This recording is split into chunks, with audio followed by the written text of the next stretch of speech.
Foreign policy provided some of Margaret Thatcher's greatest successes, and in the shape of Europe, it helped bring about her downfall. When she first came to power, though, her lack of any real foreign experience was her greatest weakness. The junta in Argentina made the disastrous miscalculation of assuming that a woman prime minister wouldn't resist if they invaded the Falklands. Against the better judgment of some of her ministers and a few military advisers, that's what she did.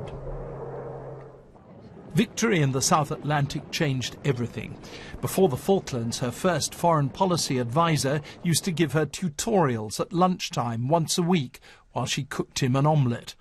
After the Falklands, he got a knighthood, but he never saw her again. She didn't need him anymore. Not everything post-Falklands was a victory. She failed disastrously in Beijing when she tried to persuade the Chinese leader Deng Xiaoping to give Britain another 50-year lease on Hong Kong. But by sheer force of personality and her close friendship with President Reagan, she gave the world the impression that Britain was an equal partner with America. Their relationship set the pattern for later prime ministers, especially Tony Blair, though when she was in charge, no one ever suggested that Britain was America's poodle. You can't help but notice the respect when she addresses a subject, when she speaks. She is, you might say, we wait to hear from her. Cleverly, her officials spotted the up-and-coming Mikhail Gorbachev in the Soviet Union and invited him to London before he took power. "I like Mr. Gorbachev," she told me in an interview. "I can do business with him." And she did. Margaret was a very active partner. She was a woman of conviction, devoted to her ideological vision, and she didn't hide her views. She was always arguing for them. She thought her experience in politics might help us. There were still plenty of miscalculations. Her instinctive support for white South Africa brought division at home and sometimes put her in a minority of one in the Commonwealth. If it's 1 against 48, I'm very sorry for the 48.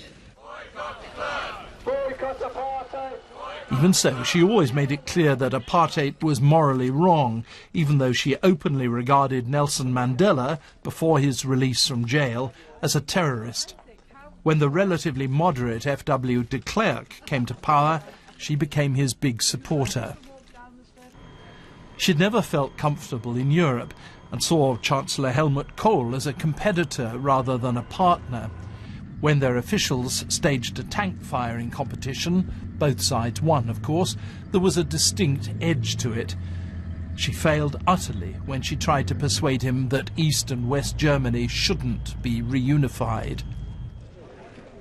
As for President Mitterrand of France, she instinctively disliked him, even though she acknowledged his secret help in the Falklands War. At European summits, she browbeat the other leaders and took pride in her reputation of never giving an inch. Only a Frenchman could have done that. It's absolute, unbelievable. And so what would normally be just a run-of-the-mill type of political meeting has taken on a particular significance. Compromise, the basic principle of the European Union, was never really in her vocabulary. Finally, when some of her former ministers rebelled against her domineering, it was the issue of Europe which finally finished her. Margaret Thatcher thrived on conflict and grew strong on it, but in the end it brought her down.